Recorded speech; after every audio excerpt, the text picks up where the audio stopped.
ओम वंदे गौ मातरम। मित्रों, ब्रह्मलीन संत श्री डोंगरे जी महाराज द्वारा रचित ग्रंथ श्रीमद् भागवत रहस्य का हम पठन कर रहे हैं। हम सप्तम स्कंद में चल रहे हैं। हमने अभी तक पढ़ा कि किस प्रकार महाराज परीक्षित जो शापित हो जाते हैं उनकी मुक्ति के लिए भगवान सुखदेव जी उनको भागवत की कथा सुना रहे हैं। और उसी श्रृंखला में हमने पढ़ा कि किस प्रकार सृष्टि की उत्पत्ति होती है जो मनु महाराज को सौंप दी जाती है। और हमने मनु महाराज की वंशावली पढ़ी। पिछले अंकों से हम भक्त प्रहलाद का चरित्र पढ़ रहे हैं। उसमें हमने पढ़ा कि किस प्रकार वो अपने मित्रों को भगवत भंजन का लय लगा देते हैं और जिसे देखकर हिरण्यकशिपु अत्यधिक क्रोधित होता है। उसके बाद वो चुनौती देता, क्या इस खंबे में भी प्रभु हैं? तो वो बोलता, हाँ, इस खंबे में भी मेरे नारायण हैं। और उस प्रकार वो खंबे पर जब प्रहार करता है तो उस प्रहार से वहीं से नरसिंह भगवान प्रकट होकर प्रहलाद को तो बचा लेते हैं, किंतु हिरण्यकशिपु का वध कर देते हैं। और उसका वध करने के बाद प्रभु अत्यधिक क्रोधित हैं। उनके क्रोध को शांत करने के लिए प्रहलाद महाराज स्तुति कर रहे हैं और उसी श्रृंखला में स्तुति उनकी चल रही है। ये स्तुति बड़ी लंबी चल रही है और उसमें क्योंकि बीच में कथा कहानियाँ भी आ रही हैं तो स्तुति लंबी चल रही है। आज हम स्तुति आगे पढ़ेंगे। तो चलिए, आज की कथा आरंभ करने से पहले हम मंगलाचरण करते हैं। श्री कृष्ण गोविंद हरे मुरारी, हे नाथ नारायण वासुदेवाय। जय श्री कृष्ण। मित्रों, और आप जिनकी आराधना करते हैं उनका कम से कम एक बार कमेंट में नाम अवश्य लिखिए। आप लिखेंगे, हम पढ़ेंगे, हमारे और दर्शक भी पढ़ेंगे। उतना अधिक परमेश्वर का नाम लिया जाएगा, उतना ही अधिक आपका, हमारा और समष्टि का कल्याण होगा। तो आज की जो कथा है ना मित्रों, देवर्षि नारद ये कथा युधिष्ठिर को सुना रहे हैं और युधिष्ठिर के मन में कुछ क्षोभ होता है। वो मन में कुछ अफसोस करते हैं, हम विचार करते हैं कि मैंने क्या किया। तो ये आज की कथा है। तो चलिए आज की कथा आगे बढ़ाते हैं। हमने अभी तक पढ़ा कि किस प्रकार वो द्रौपदी का जो चीर बढ़ाया जाता है ना, क्योंकि वो एक ऐसी स्थिति है कि ईश्वर कभी कुछ रखते नहीं है, वो बताने के लिए मैं बता रही हूँ। आगे बढ़ते हैं। मनुष्य ईश्वर को जितना भी देता है ईश्वर उसे अनंत गुना बनाकर उसे लौटा देते हैं। परमात्मा निचला परिपूर्ण है, अतः परमात्मा अपने को समर्पित की गई वस्तु को कई गुना पुनः लौटाते हैं। वे अपने सिर पर कभी किसी का भी ऋण नहीं रखते। इतना ही नहीं, अपितु वे उस ऋण को ब्याज के साथ लौटा देते हैं। प्रहलाद जी स्तुति करते हैं, प्रभु आपके मांगलिक सद्गुणों का वर्णन मैं कैसे करूं? ब्रह्मादि देव भी आपकी लीला का पार नहीं पा सकते। आप शांत हो जाइए। मेरे पिता का तो जो जगत के लिए कंटक के समान थे, आपने वध कर दिया है, यह अच्छा ही हुआ। आपके इस भयानक रूप को देखकर देवों को भय लग रहा है, किंतु मुझे कोई भय नहीं है। मुझे आपके उग्र स्वरूप का कोई भय नहीं है। मुझे तो आप इस संसार का भय है। मुझे तो इस संसार का भय लगता, आपसे भय नहीं है, क्योंकि आप तो मेरी सुरक्षा करने आए थे, तो आपसे मैं क्यों डरूं?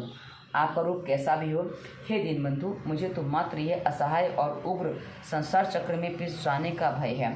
मेरे कर्म पाशों से बांधकर मुझे इस संसार जंतुओं के बीच में छोड़ दिया गया है। सब जीवों के एकमात्र शरण और मोक्ष स्वरूप ऐसे अपने चरण में, हे नाथ, प्रसन्नता से आप मुझे कब बुलाएंगे? अब मुझसे बहुत पहले प्रश्न किया था किसी ने कि भक्त प्रहलाद है, भक्त ध्रुव है, ये छोटे छोटे बालक थे। ये छोटे छोटे बालकों की जब स्तुति पढ़ते हैं ऐसा लगता है कोई बहुत बड़ा व्यक्ति बोल रहा है। ये कैसे संभव है? मैंने कहा, जब आप भक्ति करते हो ना तो आपको अनेकों जन्म याद आ जाते हैं। उस अनुसार फिर वो एक बालक का शरीर है, किंतु उसमें जो आत्मा है वो बहुत जन्मों की यात्रा करते हुए आई है। तो उसको सारी बातें उस समय भान में आ जाती हैं, ज्ञान में आ जाती है, तो सारी बातें वो बता सकते हैं। ऐसी बात है ये। आप ही सभी के आश्रय हैं, आप ही हमारे प्रिय सुहृदय हैं, आप ही सभी के परम आराध्य हैं। आपकी लीला कथा का गान करता हुआ मैं बड़ी सरलता से इस संसार की कठिनाइयों को पार कर जाऊंगा। हे भगवान, जिन्हें प्राप्त करने के लिए संसारी लोग उत्सुक रहते हैं, वह स्वर्ग में प्राप्त सभी लोक पालकों की आयु, लक्ष्मी और वैभव मैंने देख लिए हैं। मेरे पिता के लिए कुछ भी वस्तु अप्राप्य नहीं थी, इनकी किसी बात की कमी नहीं थी। आँखों का एक ही संकेत करने से सब कुछ ला देने का उनका सामर्थ्य था। स्वर्ग की सारी संपत्ति भी उनके लिए प्राप्त थी, फिर भी उनका सर्वनाश हो गया। भोग उपभोग के ऐसे विनाशकारी परिणाम मैंने देख लिए हैं। अतः मैं भोग उपभोग, दीर्घायु, लक्ष्मी, ऐश्वर्य, इंद्रिय भोग वस्तु या ब्रह्मा का वैभव आदि की इच्छा नहीं करता हूँ। मैं तो कहता हूँ, भगवान, यह संसार तो अंधकार से भरा हुआ एक कुआं है, जिसमें काटने के लिए हमेशा तत्पर ऐसे कालचक्र घूमता रहता है। इस कुएं में विषय भोगों की इच्छा वाले मनुष्य फंसे हुए हैं। हे वैकुंठनाथ, मैं यह सब कुछ जानता हूँ, फिर भी मेरा मन किसी आपकी लीला और कथा में लग नहीं रहा है। मेरे मन की दुर्दशा हो गई है। वह पाप वासना में से दूषित हो गया है और स्वयं भी दुष्ट है। वह काम वासना के लिए ही आतुर रहता है। वह हर्ष, शोक, लोक परलोक, धन, पत्नी, पुत्र आदि की चिंता में ही डूबा रहता है। मन इधर उधर भटकता रहता है और उसे नियंत्रित करना बड़ा ही दुष्कर कार्य है। वह कामातुर है, भयग्रस्त है और भांति भांति की इच्छाओं से दूषित एवं दुखी है और पीड़ित भी है। मन के इन विशेषणों के विषय में विचार करो। मन तो दुरितम, दुष्टम, असाधु तीव्रतम, कामातुरम, हर्ष, शोक, भयशणार्थ है। अतः आपकी कथाओं के प्रति मेरा मन उदासीन है। मन की ऐसी स्थिति के कारण मैं दीन बन गया। ऐसी दशा में मैं आपके तत्व का विचार कैसे करूं? हे नाथ, मेरे ऐसे मन को नियंत्रित करने की शक्ति मुझे दीजिए, मेरी रक्षा कीजिए। प्रहलाद बहुत ही आतुर है, अपने अंतर हृदय से प्रार्थना कर रहा है और संसारी क्या करते हैं उसके बारे में बताएंगे। नरसिंह स्वामी ने कहा, पुत्र, बिगड़ा हुआ तो मन है, भगवान के नारायण के बिना वो सुधरेगा नहीं। प्रहलाद, तेरा मन शुद्ध है, अतः तू मेरा दर्शन कर सका। मन की दशा की बात तो हो गई, अब इंद्रियों की स्थिति देखें। प्रहलाद कहते हैं कि वैसे तो मैं 5 वर्ष का हूँ, फिर भी मेरा 5 स्त्रियों से विवाह हो चुका है। वे 5 पत्नियाँ मुझे शांति से बैठने नहीं देती, वे मुझे नचाती रहती हैं, वे हमेशा अतृप्त रहती हैं। अब ये सामान्य संसार के विषय की आज की वर्तमान समय की बात की गई और आज के वर्तमान, ये तो 80 के दशक की कथा है। आज के वर्तमान समय में तो और भी स्थिति भयंकर, बद से बदतर हो गई है। उसके बाद 40 साल जो बीत चुके हैं उसमें बद से बदतर स्थिति हो चुकी है। भोजन से तृप्ति नहीं होती, भोग से भी तृप्ति नहीं हो सकती, तो वह जीव को कई जन्मों से भोग उपभोग करता आया है, फिर भी उसे तृप्ति नहीं हुई है। तृप्त भोगों में नहीं है, तृप्ति भोगों में नहीं है, त्याग से ही तृप्ति हो सकती है। यह लूली अर्थात जीव मुझे बहुत नचाती है। यदि इसे राजी करता हूँ तो आंखें सताने लगती हैं। जरा सिनेमा तो दिखा दो। क्या सिनेमा में मनोरंजन प्राप्त हो सकता है? मनोरंजन तो तब मिलता है जब मन निर्विकार बनता है और इंद्रियां आत्मस्वरूप में लीन हो जाती हैं। सच्चा आनंद तो फिर भी तो तभी मिलता है। मनुष्य को इसका ज्ञान ही नहीं है कि सच्चा सुख और सच्चा आनंद कहाँ है। आँखों को समझाता हूँ, कान निद्रा नहीं लेने देते, कान आतुर हो जाते हैं, तो उनको रेडियो में सिनेमा संगीत सुनना होता है। मित्रों, एक बात जान लीजिए, उस समय सिनेमा कभी कभी होता था। उस समय ना दूरदर्शन था, ना टीवी था, ना इतने सारे चैनल थे, ना इतने सारी सीरीज़ और ना जाने क्या कहते। आज हम देखते हैं मनुष्य स्क्रीन के सामने से हटता ही नहीं है। बच्चे देख लो, किसी को भी देख लो, सब स्क्रीन के सामने लगे हुए हैं। तो आज की स्थिति तो उस समय से ना जाने कितनी भयंकर हो चुकी, क्योंकि तब तो हफ्ते में एक सिनेमा होता था और आज तो दिन में ना जाने उतने कितने सिनेमा हो जाते हैं। जो व्यक्ति मानव जीवन सफल करने की इच्छा रखता है वह श्रृंगार के गीत कभी नहीं सुनता। यानी कि श्रृंगार रस जो है ना, वो वासना के लिए प्रेरित करता है, इसलिए ऐसा कहा गया है। सुख स्पर्श भी मुझे सताता है। मैं जानता हूँ कि मेरा शरीर हाड़ मांस के सिवा और कुछ भी नहीं है, फिर भी यह विवश है। मेरा सयानापन ना जाने कहाँ लुप्त हो जाता है। इन इंद्रियों ने अनेक पत्नियों वाले पति सी मेरी दुर्दशा कर दी है। मेरी दुर्दशा तो देखो। हे अच्युत, हमेशा अतृप्त रहने वाली है जीव मुझे स्वादिष्ट रसों की ओर खींचती है। जननेंद्रिय विषय भोग के लिए सुंदर स्त्री की और त्वचा कोमल स्पर्श के लिए पेट भोजन की ओर, कान मधुर संगीत की ओर, नाक भीनी भीनी सुगंध की ओर, चपल नेत्र सौंदर्य की ओर मुझे आकर्षित करते हैं। कर्मेंद्रियां भी अपने अपने विषयों की ओर मुझे आकर्षित करती हैं। मेरी स्थिति तो ऐसी हो गई है कि कई पत्नियों वाले पुरुष के जैसे उसकी पत्नियां उसको अपने अपने शयन कक्ष में खींच रही है। जैसे किसी पुरुष की बहुत सारी पत्नी हो, सबकी इच्छा कि भाई आज उसके साथ भोग करना है पत्नियों की, लेकिन वो क्या करे, ऐसी स्थिति हो जाती है। कोई एक चोर किसी के घर की चोरी करने के लिए घुसा। किसी साहब के घर में गया था। वहाँ उसकी 2 पत्नियाँ थीं। एक पत्नी साहब के केश पकड़कर उन्हें ऊपर की ओर खींच रही थी, तो दूसरी पत्नी पाँव पकड़कर उन्हें नीचे की ओर घसीट रही थी। चोर ने यह दृश्य देखा तो उसे हंसी आ गई। वह हंसी रोक न सका और हंसने के कारण वह पकड़ा गया। उसे राजा के पास ले जाया गया।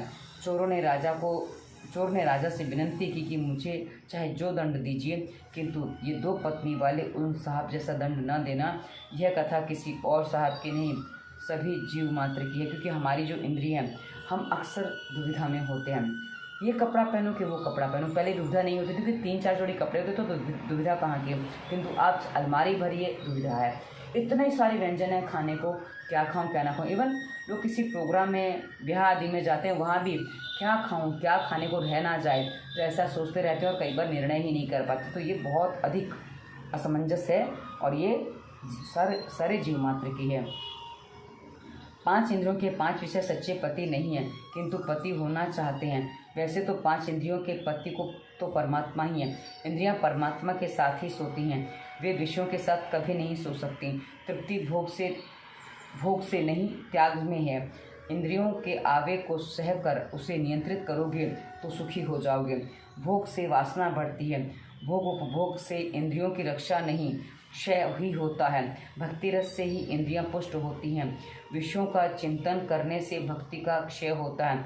ईश्वर स्मरण से शक्ति की प्राप्ति होती है। प्रहलाद आगे कहते हैं, प्रभु आप कहते हैं कि संसार का मोह त्याग कर मेरा ही भजन करो, किंतु भजन करें तो कैसे करें। आपने इस संसार में विषयों का ऐसा आकर्षण रचा है कि बड़े बड़े ज्ञानी भी भटक जाते हैं। माया के इस संसार में विषयों का ऐसा आकर्षण रचा हुआ है कि बहुत से विद्वान भी भटक जाते हैं। संसार का सुख वैसे तो विष है, फिर भी मनुष्य को अमृत की तरह भासता है। संसार के विषय में ऐसे आकर्षित बनाए हैं आपने कि जगत में ऐसे सुंदर पदार्थों का उत्पन्न ही क्यों किया। मतलब आपने जगत को, अब प्रहलाद कहते हैं भगवान से, वैसे सामान्य मनुष्य भी कहता है आपने ऐसा क्यों किया। भगवान से ही कहते हैं ना, वही वाली बात है कि आपने इतने सुंदर जगत के विषय बनाए क्यों हैं। इन्हीं से तो इंद्रियां ललचाती हैं, अर्थात वे फंसती हैं। नाक मैं बालक हूँ, मेरी त्रुटियां क्षमा करना, किंतु मैं कहता हूँ कि जगत को सुंदर बनाया तो तभी इंद्रियां मोहग्रस्त हो जाती हैं। इस जगत के विषय ऐसे सुंदर हैं कि आंखें उन्हें देखा नहीं कि चित्त चंचल हो जाता है। संसार को ऐसा सुंदर ना बनाया होता तो कितना अच्छा होता। आप इंद्रियों को वश में रखने की बात करते हैं, किंतु इस सुंदर दृश्य को देखकर सयानापन छूमंतर हो जाता है। परमात्मा ने विचार कर ही संसार को सुंदर बनाया है कि मेरी संतान सुखी हो। अब आप विचार करिए, यदि हर चीज़ विचित्र होती, अच्छी ना होती, सुंदर ना होती, तो किसी चीज़ को देखने में रुचि नहीं आती और मनुष्य को सामान्य सुख भी नहीं मिल पाता। क्योंकि जो सुंदर वस्तुएं वो हमारे उपभोग के लिए हैं, पर विवेक के उपभोग के लिए, वो बताया जाएगा भी। किंतु परमात्मा ने सोच समझ कर इस संसार को सुंदर बनाया कि मेरी संतान सुखी हो, किंतु मर्यादा का उल्लंघन करके आसक्ति पूर्वक भोग उपभोग करके मनुष्य दुखी हुआ है। हो जाए तो उसमें के लिए ईश्वर क्या कर सकता है। मतलब अपनी लालसाओं में उसका उपभोग उसने अनुचित रूप से किया। जैसे हमने इतने सारे यंत्र बना लिए, मशीनें बना ली, भाई सीधा सुगंध था ना, फूल था ना, उसकी सीधी सुगंध मीठी मीठी ली जा सकती है, लेकिन हमको तो विकृति चाहिए, हमको तो बस ऐसा चाहिए। तो हमने उसका परफ्यूम बनाया, उसका साबुन बनाया, उसका ना जाने क्या क्या बना दिया, और फिर हम सृष्टि को नष्ट करके कहते हैं कि भाई हम दुखी हो रहे हैं। इसमें ईश्वर क्या क्या दोष है। मतलब आप अमर्यादित रूप से प्रयोग करके दुखी हो रहे तो ईश्वर का क्या दोष है। जीव मर्यादा तोड़कर विषयों का भोग करे तो दुखी हो जाए, ईश्वर का क्या दोष है। नरसिंह भगवान प्रहलाद को समझा रहे हैं, जीव को सुखी करने के हेतु से ही मैंने संसार के पदार्थ का उत्पन्न किया है। मनुष्य यदि अमर्यादा पूर्वक आसक्ति पूर्वक पदार्थों का उपभोग करे और दुखी हो जाए तो यह मेरा दोष कहाँ है। मर्यादा पूर्वक पदार्थों की ओर विषयों को भोगने वाला मनुष्य सुखी होता है। विषयों के उपभोग के समय मनुष्य को यह ना भूलना चाहिए कि संसार निर्माता वह ईश्वर है। वह त्याग कर मनुष्य कहाँ जाएगा। मैं ही रहूँगा और संसार भी रहेगा। संसार को भोग दृष्टि से नहीं किंतु भगवत दृष्टि से मनुष्य यदि देखे तो वह सुखी होगा।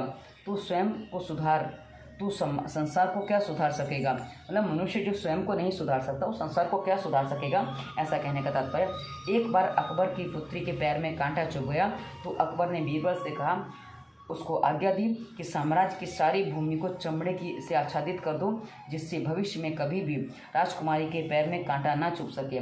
बीरबल सिर खुजाने लगा, चमड़े का इतना बड़ा टुकड़ा कहाँ से लाया जाए। अब इतना बड़ा चमड़ा जिससे सारा राज्य की मिट्टी ढक दी जाए, कहाँ पॉसिबल है। जो सारे साम्राज्य की भूमि को आच्छादित कर दे।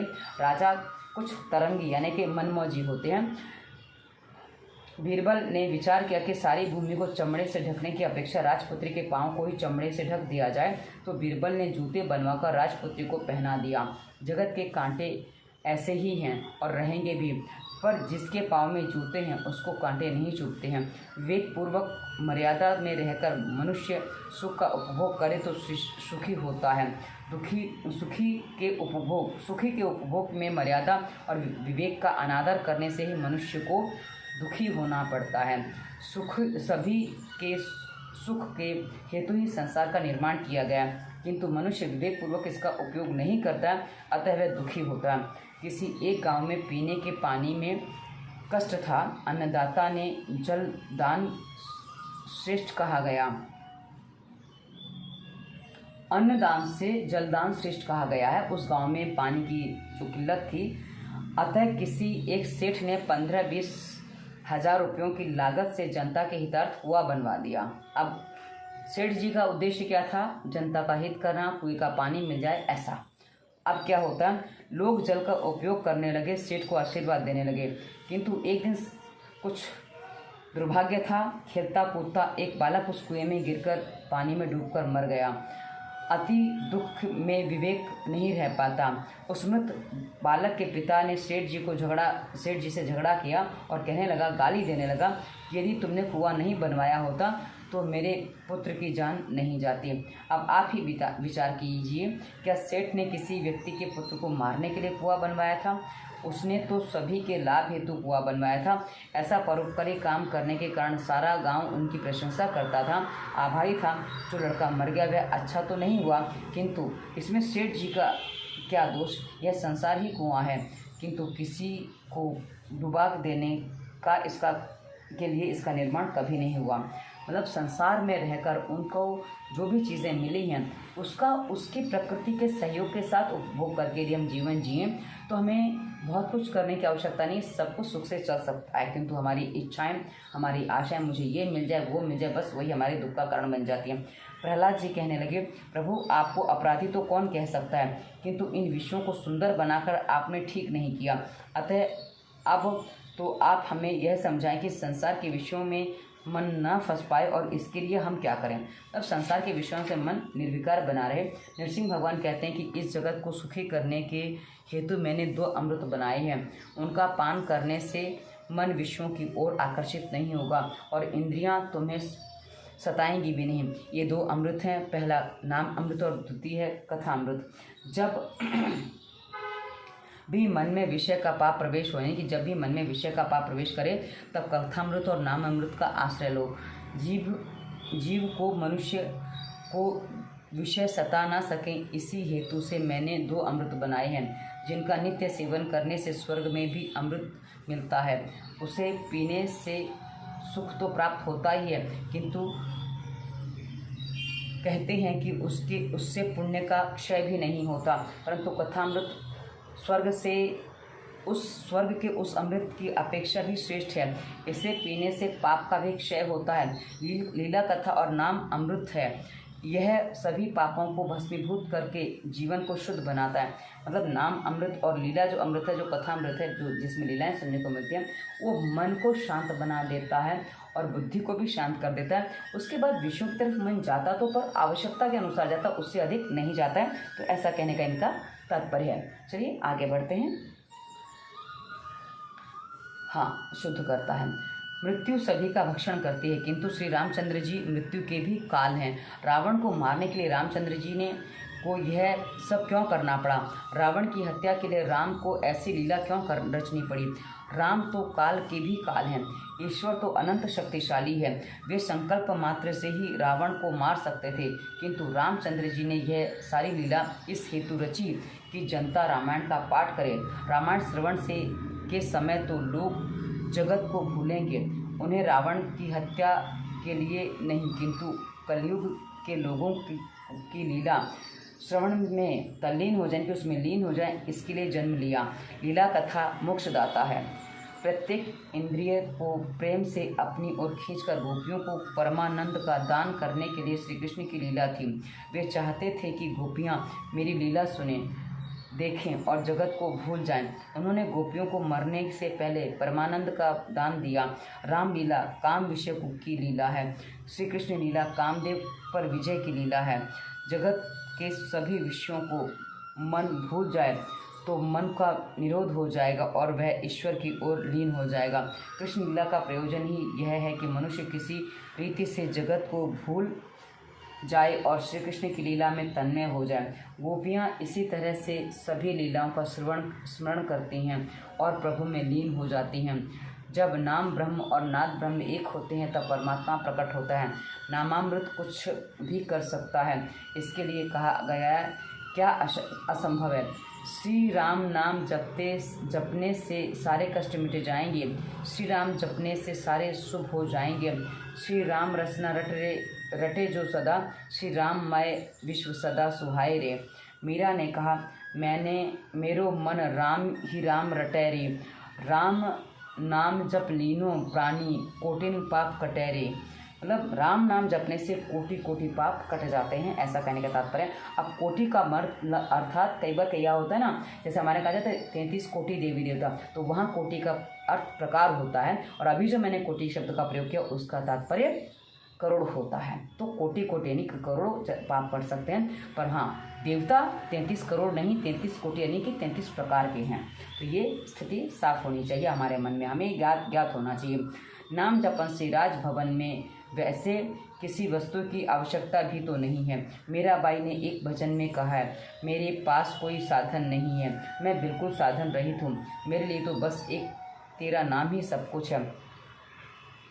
डंको नाम सुनतरी की डोरी, कलियाँ प्रेम चढ़ाऊँ ए माय, प्रेम को ढोल बन्यो अति भोरी, मगन हो गुण गाऊँ ए माय। तन करूँ ताल मन करूँ ढपली, सोती सुरत जगाऊँ ए माय। कीर्तन करूँ मैं प्रीतम आगे, सो अमरापुन पाऊँ ए माय। मोह अबला पर कृपा कीजिए, गुण गोविंद का गाऊँ ए माय। मीरा के प्रभु गिरधर नागर, रज चरणों की पाऊँ मैं माय। राम नाम मेरे मन बसियो, राम रास रसियो रिझाऊँ ए माय, रास रसियो रिझाऊँ ए माय। मतलब ये ए माय जो है ना, इसकी टेक है, इसकी धुन है। तो कई बार ये ए माय एक जो कहते हैं ना कि हमारे यहाँ लोकगीत हैं उसकी धुन है, तो उस रूप में ये गाया गया है। तो शब्द तो सरल है, उसको समझाने की आवश्यकता नहीं है। ये दोनों अमृत मैंने निःशुल्क ही दिए हैं। ये दो अमृत श्रेष्ठ हैं। कृष्ण का नाम स्वर्ग के अमृत से भी श्रेष्ठ है। देव स्वर्ग के अमृत का पान करते हैं, फिर भी उन्हें शक्ति और शांति प्राप्त नहीं होती। कथामृत के पान के विषय में शांत हो जाते हैं। नाम अमृत और कथामृत का पान करो। जब जब मन में पाप उभरे और मन आँखों में विकार आए, तब तक इन दोनों अमृतों का पान करो। इसके पान से विषय तुम्हें नहीं सताएंगे। भोगी कभी योगी नहीं हो सकता। कलिकाल में मनुष्य भोगी है, अतः यदि वह योगी बनने का प्रयत्न करेगा तो भी उससे सफलता तुरंत नहीं मिलेगी। और कई बार ऐसी स्थिति में मनुष्य रोगी हो जाता है, क्योंकि मेरे पास ऐसे लोग आते हैं। अतः नाम अमृत और कथामृत की सरल उपाय है। कथामृत और नाम अमृत के पान से संसार सुखमय और ब्रह्मरूप लगता है। अज्ञान को संसार दुखरूप लगता है, अर्थात अज्ञानी अवस्था में अज्ञानी को संसार दुखरूप लगता है, क्योंकि उसकी दृष्टि में विकार है। ज्ञानी के लिए संसार सुखरूप है, क्योंकि उसकी दृष्टि ब्रह्ममय हो जाती है। प्रहलाद कहने लगे, प्रभु आपने 2 अमृत बताए हैं, यह तो उचित है, किंतु मुझे तो इसका कोई लाभ नहीं। मैं जानता हूँ कि भगवान की कथा और नाम अमृत है, किंतु मेरा मन इस कथा कीर्तन में स्थिर नहीं हो पाता है। मतलब मुझे पता भी कथा और नाम अमृत हैं, दोनों ही जपना, दोनों ही सुनना और स्मरण और जाप करना, किंतु मेरा इस तरफ ध्यान ही नहीं जाता है। जो आजकल की स्थिति है, चाहता ही नहीं, उसके लिए मैं क्या करूं, क्योंकि उस पद तक पहुंचना तो चाहिए। कीर्तन के बिना कथा परिपूर्ण नहीं होती, कीर्तन के बिना कथा अपूर्ण ही रह जाती है। अतिशय पापी को कृष्ण कीर्तन में आनंद नहीं आता। पाप और अभिमान को दूर करने के लिए कथा में जाना चाहिए। अभिमान जैसा शत्रु कोई नहीं है। आप सामान्य अवस्था में देखिए, लोग कथा में कब जाते हैं, भंडारे का समय होगा उससे पहले जाते हैं, और फिल्म देखने लोग विज्ञापन से पहले भी पहुंच जाते हैं। तो ये बहुत बड़ा भेद है हमारी समझ का। आगे बढ़ते हैं। विवाह, मृत्यु और भोजन में परावर्तन, अर्थात एक के बदले दूसरा व्यक्ति नहीं चल सकता। यानी कि विवाह किसी का हो तो वही जाना, वो उसी का विवाह होगा, मृत्यु जिसके उसी को होगी, और भोजन जिसको करना उसी को करना, उसके स्थान पर कोई अन्य खा पी ले वो नहीं चलता है। तो फिर भजन में भी ऐसा नहीं चलता है। विवाह, मृत्यु और भोजन की भांति भजन भी स्वयं ही करना होता है। मात्र ज्ञान निरर्थक है। जीवन में ज्ञान को जितना भी उतार सकोगे उतना ही सार्थक होगा। यानी कि आपने किताबें पढ़ ली हैं, मैंने कई बार ये बात कही है कि पुस्तक पढ़ ली है और उससे अपने आप को ज्ञानी मान लिया, तो ज्ञान नहीं है, वो केवल जानकारी है। ज्ञानी बनने के लिए उस जो आपने पढ़ा है उसको अपने जीवन में उतारना आवश्यक होता है, तब जो अनुभव आता है वो ज्ञान होता है, ऐसा तात्पर्य है। भागवत व्यक्ति को मनुष्य मृत्यु के बाद मुक्ति देने की बात नहीं करती, वह तो मृत्यु से पहले ही जीवन को मुक्त कर देती है। इंद्रियों के समुदाय को शुद्ध करो। गौ इंद्रियों और कुल समुदाय, इंद्रियां शुद्ध होने पर तुम्हारा हृदय में गोकुल बन जाएगा और उसमें परमात्मा विराजमान होंगे। प्रहलाद कहते हैं कि नाथ, मैं जानता हूँ कि नामामृत और कथामृत का पान मन शुद्ध करता है और शुद्ध मन को जगत ब्रह्ममय दृष्टिगोचर होता है, किंतु मेरा मन ही ऐसा विचित्र है कि उसे उन अमृत का शीघ्र आसरा नहीं मिलता है। यानी कि वो लेने की इच्छुक ही नहीं है, मतलब उस दिशा में जाने की इच्छुक ही नहीं इंद्रियां, तो उसको उस दिशा में ले जाए कैसे जाए, ये कहने का तात्पर्य। विचार कीजिए, क्या प्रहलाद का मन अशुद्ध था? नहीं, वे तो हमसे साधारण व्यक्तियों से बात कर रहे थे, वे हमारे मन की कह रहे थे। सांसारिक विषयों के चिंतन से हमारा मन विकृत हो गया, अतः जगत भी हमें विकृत ही दिखता है। सिद्ध ज्ञानी को जगत विकृत नहीं किंतु ब्रह्मरूप दिखाई देता है, क्योंकि वे परमात्मा का सतत चिंतन करते हैं। साधक को भी जगत दिखाई नहीं देता, क्योंकि वह तो साधन में लीन हो गया होता है। जो ईश्वर से विमुख है उसी के लिए जगत बिगड़ा हुआ है। नाम का आश्रय लेने पर मन सुधरता है। हम जैसे साधारण मानवों के लिए और कोई मार्ग नहीं है। संसार का चिंतन करने से मन बिगड़ा हुआ रहता है। श्री कृष्ण के स्वरूप का चिंतन और स्मरण करने से मन सुधर सकता है। जब हम कथा में बैठे हुए होते हैं तो हमारी दृष्टि बार बार घड़ी की ओर जाती है, किंतु जब हम बातें कर रहे होते हैं तब हाथ में घड़ी होने पर भी वहाँ दृष्टि नहीं जाती है और रात को 1:30 बज जाता है। समय का नाश सर्वनाश है। यदि मरते समय कोई लक्षाधिपति भी ठाकुर जी के से कहे कि 1,00,000-2 लाख रुपए ले मैं तैयार हूँ और मुझे 2-3 दिन दीजिए, ठाकुर जी उसकी आयु कभी नहीं बढ़ाते। मित्रों, मैं ये तो 2 लाख की बात की है, मैं तो इसके आगे एक बात कहती हूँ कि संसार की संपूर्ण संपत्ति भी यदि ईश्वर को आप सौंपने का प्रयास करो और कहो कि मुझे एक सांस उधार दे दो, वो एक सांस नहीं दे दे। 1-2 दिन की तो बात छोड़ दो, नहीं, क्योंकि भगवान समय का दान देने में बड़े ही कृपण हैं। यह मन बड़ा दुष्ट है, कामातुर है, सदा काम सुख के चिंतन में लगा रहता है। विषय भोग की अपेक्षा काम सुख का चिंतन अधिक बुरा है। मन ऐसा बिगड़ा हुआ है कि वह कथा में स्थिर नहीं हो रहा। मन हर्ष, शोक और भय से युक्त है। मन थोड़ा सा भी लाभ होने पर प्रसन्नता के मारे उछल पड़ता है और थोड़ी सी हानि होने पर आंसू बहने लग जाता है। किसी भी स्थान पर ऐसा नहीं लिखा हुआ है कि भगवान की कृपा से धन मिलता है। भागवत के 8वें स्कंद में कहा गया है कि प्रभु जिस पर कृपा करते हैं उस पर उसकी सारी संपत्ति का नाश करते हैं। अर्थात प्रभु कहते हैं कि मैं जिस पर कृपा करता हूँ उसकी सारी भौतिक संपत्ति का नाश करता हूँ। भगवत कृपा का फल धन नहीं है, धन तो प्रारब्ध से मिलता है। भगवान की कृपा से तो मन की शुद्धि होती है। भगवान जिस पर कृपा करते हैं उसे संपत्ति नहीं दरिद्रता देते हैं। प्रभु कृपा के होने पर तो सत्कर्म करना की इच्छा होती ही है। जीव तो ऐसा दुष्ट है कि वह साधारण आनंद में ही पागल हो जाता है और थोड़े से दुख में ही रोने लगता है। संसार में पाप है, ऐसी कल्पना कभी मत करो, क्योंकि आपने देखा होगा सुदामा दरिद्र थे, नरसिंह मेहता दरिद्र थे, नामदेव आदि जितने भी भक्त हुए सब दरिद्र हुए हैं और दरिद्रावस्था में ही ईश्वर अधिक याद आते हैं, ऐसा कहने का तात्पर्य। हाँ, उसके बाद उनको जो सिद्धियाँ मिलती हैं उनको यदि प्रयोग ना करें तो बहुत कुछ मिल जाता है।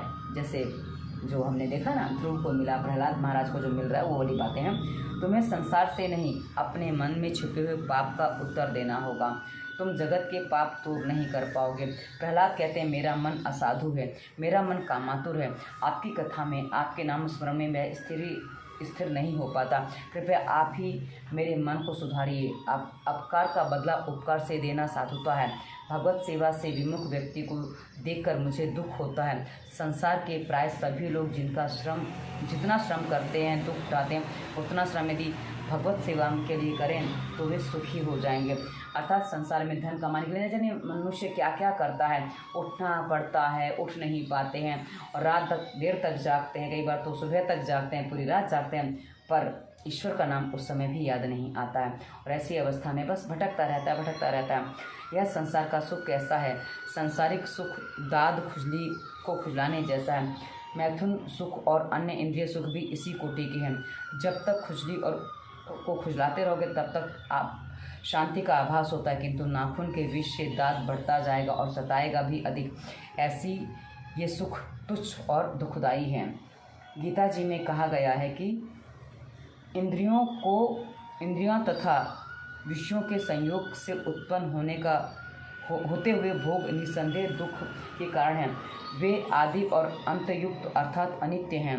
अतः हे अर्जुन, ज्ञानी मनुष्य इन सुखों के लिए कभी नहीं भटकते। वे ऐसे सुखों की इच्छा भी नहीं करते। जब इंद्रियां ललचाने लगे उस समय मानव यदि मन को शांत रखे और सावधान रहे तो वह सुखी हो सकता है। प्रहलाद प्रार्थना करने लगे, हे नाथ, मैं इन सब झंझटों से थक गया हूँ। तब प्रभु बोले कि चल, मैं तुझे अपने धाम ले चलूँ। प्रहलाद, वहाँ अकेला मैं नहीं जा सकता। मैं इतना स्वार्थी नहीं हूँ जो अकेले अपने इन बाल मित्रों को छोड़कर आपके साथ चल दूँ। मैं अकेला मुक्ति पाना नहीं चाहता। प्रहलाद जी अपने सहपाठी असुर बालकों को भी विचार करते हैं। वे सबकी मुक्ति चाहते हैं कि जिन बालकों को उन्होंने भक्ति मार्ग पर लगाया था वो उनके बारे में विचार करके, भाई उनको भी तो कुछ मिलना चाहिए ना, उनकी भी तो मुक्ति होनी चाहिए। मैं अकेला जाके क्या करूँगा, क्योंकि मैं उनके साथ था तो उनको भी मैंने वही बताया, तो उनको भी कुछ मिलना चाहिए। मात्र स्वयं के कल्याणार्थ वन में साधना करने वाला व्यक्ति स्वार्थी है। एकांत में तप साधन भजन जप करने वाला मात्र अपने आप का ही उद्धार कर पाता है। मात्र अपने आप का उद्धार करने वाला व्यक्ति स्वार्थी है। अपने संग में आए हुए उनका सभी का उद्धार करे, वही सच्चा वैष्णव है। अपनी जन्मभूमि को जगत के अन्य किसी भी जीव को सन्मार्ग पर की ओर ले जाए तो उसे एकांत में बैठकर तप ध्यान करता रहे। यानी कि संसार को सन्मार्ग पर ना ले जा सके तो कोई बात नहीं, तब एकांत में बैठ के तप करता रहे, क्योंकि जो हमारी सुनते नहीं है उनको बलपूर्वक सुनाने का उपयोग नहीं होता है, ऐसी बात है। वह चाहे कैसा भी ज्ञानी क्यों ना हो किंतु स्वार्थी ही है। मतलब एकांत में जो तप करता है वो स्वार्थी है, पर हाँ, जब कोई सुने ना तो आप ये काम कर लो, समस्या नहीं है। अतः प्रहलाद बोले, हे प्रभु, मैं स्वार्थी नहीं हूँ। मैं आपके धाम में तो जाऊँगा तो अपने इन सभी मित्रों को साथ लेकर ही जाऊँगा। नाथ, मैं तो आपकी क्या स्तुति कर सकता हूँ, वेद भी आपकी स्तुति ठीक से नहीं कर पाते, फिर मैं तो एक नन्हा सा बालक हूँ, ऐसा उनका कहने का तात्पर्य है। अनंत भक्ति के 6 साधन हैं। प्रार्थना, सेवा, पूजा, स्तुति, वंदन अर्थात पापों को याद करते हुए वंदन करना, स्मरण अर्थात व्यावहारिक कामकाज करते हुए भी प्रभु का स्मरण करना, कथा स्मरण करना। इन 6 साधनों से परमहंस गति प्राप्त होती है। कुछ साधन करो, साधन के बिना अनुभव नहीं होगा। इन साधनों का आश्रय लेने वाला प्रभु के चरण में आता है। स्तुति के अंतिम श्लोक में प्रहलाद जी ने ये 6 साधन बताए हैं। जो इन साधनों को कार्यान्वित करता है उसे परमात्मा के चरणों में अनन्य भक्ति प्राप्त होती है। प्रथम साधन है प्रार्थना। प्रातः काल में आंखें खुलने पर भगवान का स्मरण करो, प्रार्थना करो कि कर दर्शन करो और धरती माता को प्रणाम करो। सुबह में कर दर्शन करो अर्थात हाथों को देखकर विचार करो कि इन हाथों से आज पवित्र कर्म ही करूँगा ताकि परमात्मा को मेरे घर आने की इच्छा हो सके। हाथ क्रिया शक्ति का प्रतीक है, इन हाथों से मैं सत्कर्म ही करूँगा। शिवो भूत्वा शिवम यजेत, शिवो भूत्वा शिवम यजेत के बाद कल्याण रूप बनकर उस कल्याणकारी की पूजा करो। प्रातःकाल इस श्लोक का पाठ करो। कराग्रे वसते लक्ष्मी, कर मूले सरस्वती, कर मध्य तु गोविंद, प्रभाते कर दर्शनम। आजकल तो प्रभात में कर दर्शन के बदले कप दर्शन किया जाता है। जागते ही लोग चाय का कप मुंह से लगाते हैं और चाय के साथ बिस्किट खाने के बाद ही कुछ काम पर लगते हैं। और आजकल तो स्नान आदि की कोई बात ही नहीं है। सब कुछ खा पी लो, आधे काम कर लो, कहीं जाना है तो स्नान कर लो, शरीर से स्मेल आ रही तो स्नान कर लो। ऐसी लोगों की सोच हो गई है, यानी कि लोग इन तो परफ्यूम भी लगा के निकल जाते हैं स्नान किए बिना ही, ये भी बात है। प्रातःकाल एकदम बिस्तर छोड़ने के बदले प्रथम परमात्मा को वंदन करो, उससे प्रार्थना करो। यानी कि एकदम बिस्तर मत छोड़ो, पहले वंदन करो उसके बाद बिस्तर छोड़ो।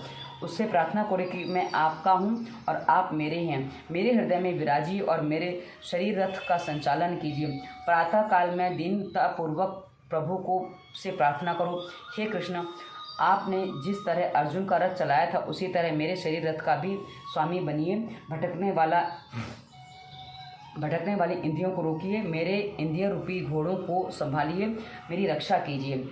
यदि श्री कृष्ण तुम्हारे शरीर का रथ के सारथी बनेंगे तो रथ नियत स्थान पर पहुंच जाएगा और तुम्हारा मन सारथी बनेगा तो तुम्हारा रथ खड्डे में ही जाकर गिरेगा। यानी कि ईश्वर जब संभालते हैं तो सब कुछ सही चलता है और हमारा मन जब संभालता है तो मनड़ा थारे मते चलूँ तो सीधो नरक ले जावे, रे मन म्हारा तने काई विधि समझाऊँ।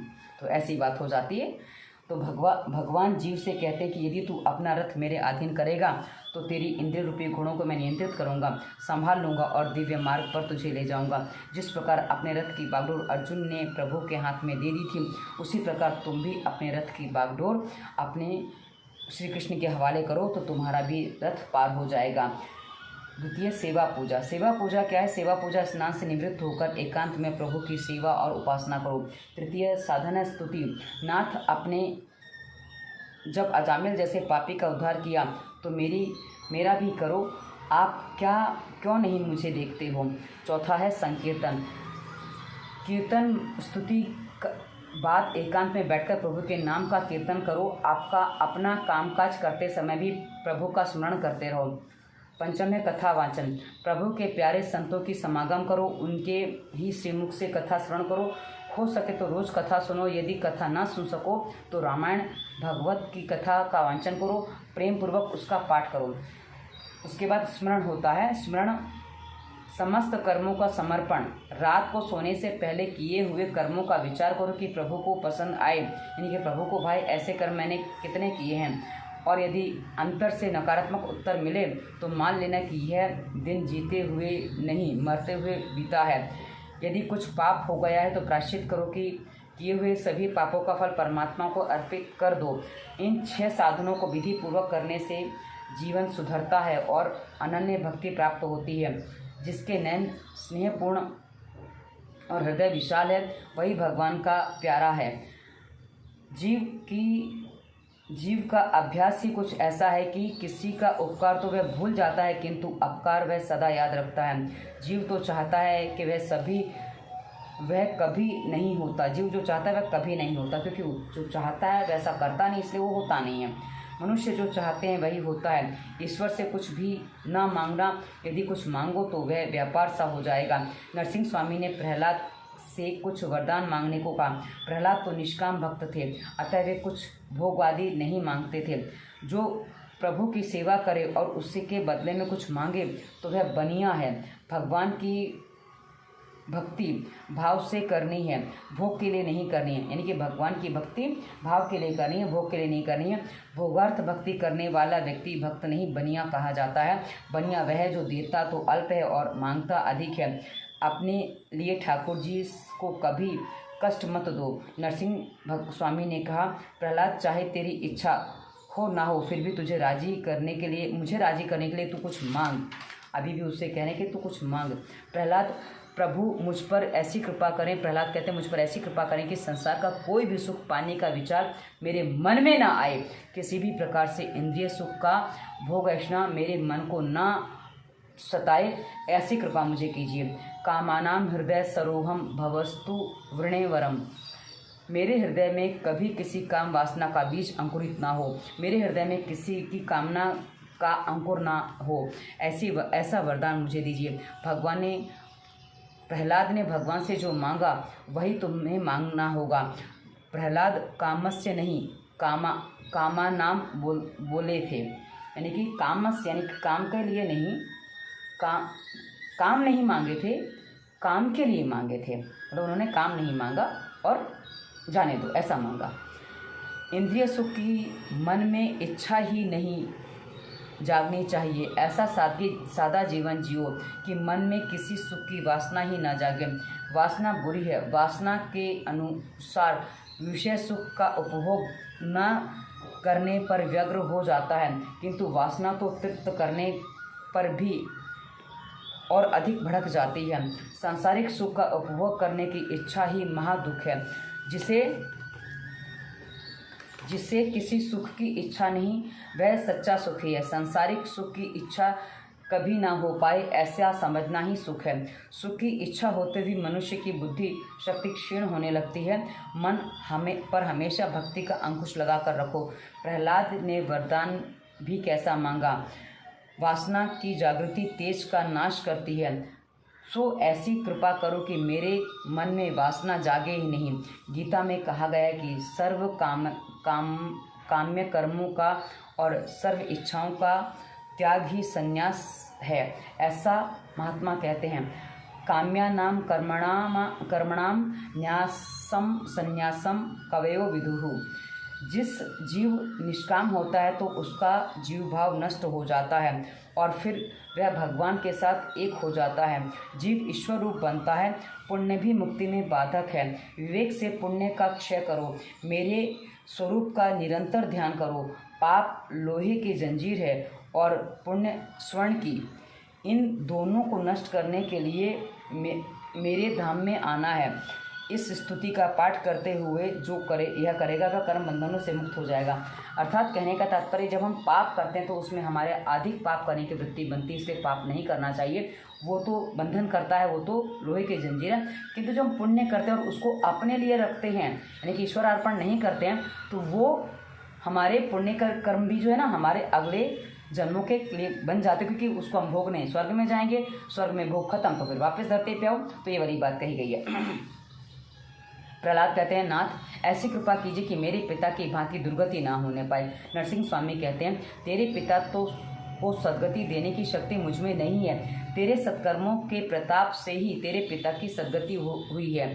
तेरे जैसे पुत्र से जो 21 पीढ़ियों का उद्धार कर देता है, यानी कि तेरे जैसा पुत्र किसी कुल में आ जाए तो 21 पीढ़ियों का उद्धार कर देता है। 21 पीढ़ियों तक प्रभु फिर कुछ नहीं देते हैं। मातृपक्ष की 7, पितृपक्ष के 7 और ससुर पक्ष की 7 पीढ़ियाँ, अर्थात कितनी हो गई? माता पिता, यानी कि माता का कुल 7 पीढ़ियाँ, पिता का कुल 7 पीढ़ियाँ और पति का वो भी कुल 7 पीढ़ियाँ तर जाती हैं। 21 पीढ़ियाँ हो गई। प्रहलाद, आज तक मैंने रावण, शिशुपाल या अन्य किसी दैत्य को अपनी गोद में नहीं बिठाया, पर तुझे जैसे भक्त के कारण मैंने आज तेरे पिता को अपनी गोद में बिठा लिया। मतलब अपनी गोद में लेकर ही तो हिरण्यकशिपु का वध किया था ना, वो कहने का तात्पर्य गोद में उठा के ही ले गए थे।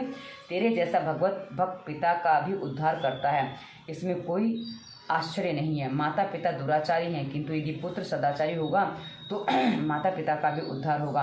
किंतु यदि माता पिता सदाचारी हैं और पुत्र दुराचारी हो तो उनका उद्धार कदापि नहीं हो सकता, उनकी दुर्गति ही होगी।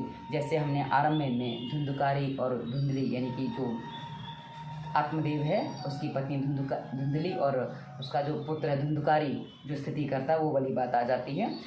एक हंस युगल आनंद से रहता था। हंसनी बड़ी सुंदर थी। एक बार घूमते घूमते सांझ ढल गई तो वे एक वृक्ष पर बैठ गए। वहाँ कोए का एक घोंसला था। हंस ने उससे रात गुजारने देने की विनती की। हंसनी की सुंदरता देखकर कोए की मति भ्रष्ट हो गई। शास्त्र में कहा गया कि जो व्यक्ति अपनी आँख से पाप करता है उसे अगले जन्म में कौवा बनना पड़ता है। कोए ने हंसनी को रात भर रहने दिया। दूसरे दिन वे जाने लगे तो कौवा हंसनी को रोकने लगा। हंस ने कहा, हंसनी मेरी है, तो कौवा उसे अपनी कहने लगा। अंत में दोनों न्याय मांगने के लिए न्यायाधीश के पास पहुंचे। न्यायाधीश ने कहा कि मैं तो दोनों की बातें बराबर सुनने के बाद निर्णय करूंगा। वह कौवा बड़ा चालाक था। कौवा पितृदूत माना जाता है, अतः वह न्यायाधीश के घर जाकर कहने लगा कि तुम्हारे माता पिता कौन सी योनि में हैं वह मैं जानता हूँ, अतः तुम मेरा काम करोगे तो मैं तुम्हारा काम करूँगा। तुम हंसनी को मुझे दिला दो और मैं तुम्हें यह बताऊँगा कि तुम्हारे माता पिता किस योनि में हैं। न्यायाधीश कौवे की बात में आ गया। उसने दूसरे दिन न्याय करते हुए कहा, हंसनी उसी की है जो उड़ता हुआ आगे निकल जाए।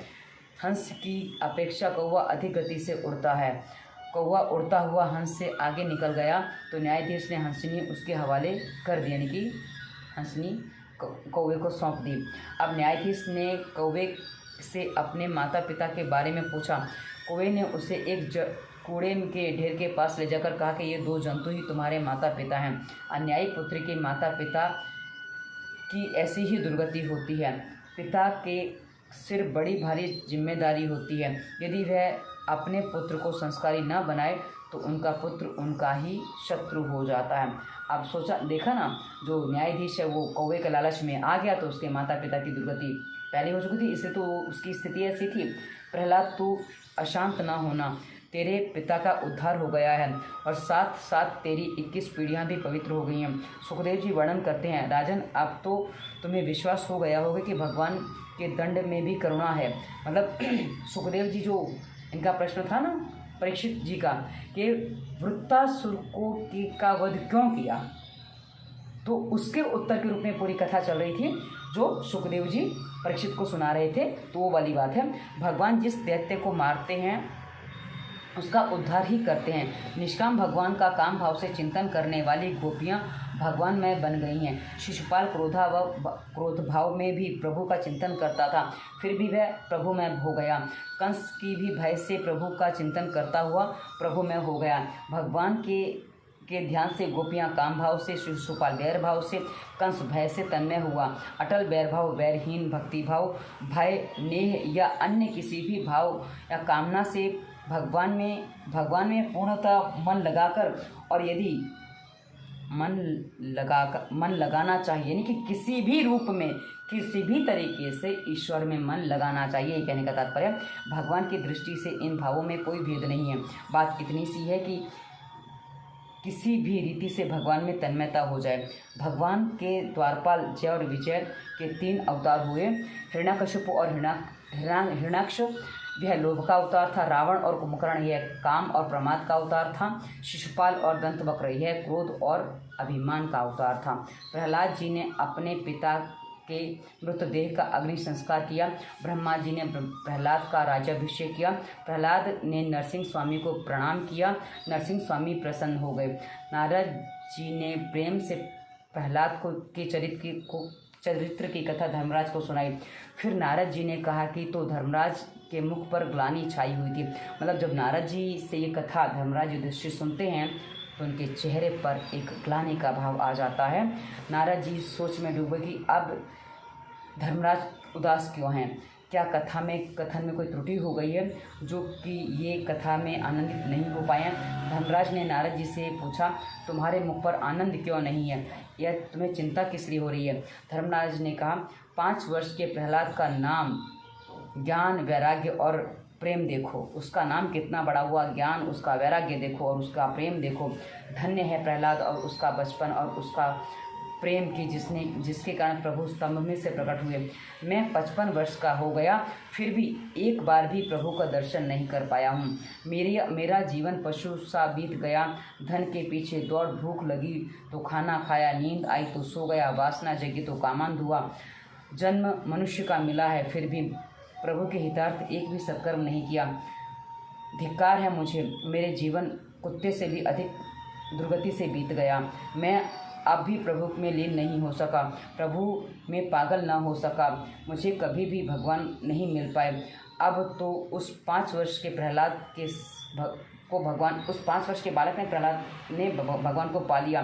मुझे जगत में प्रतिष्ठा मान मिले, किंतु जगत भगवान को ना पा सका, इसलिए मैं उदास हूँ। भक्ति के बिना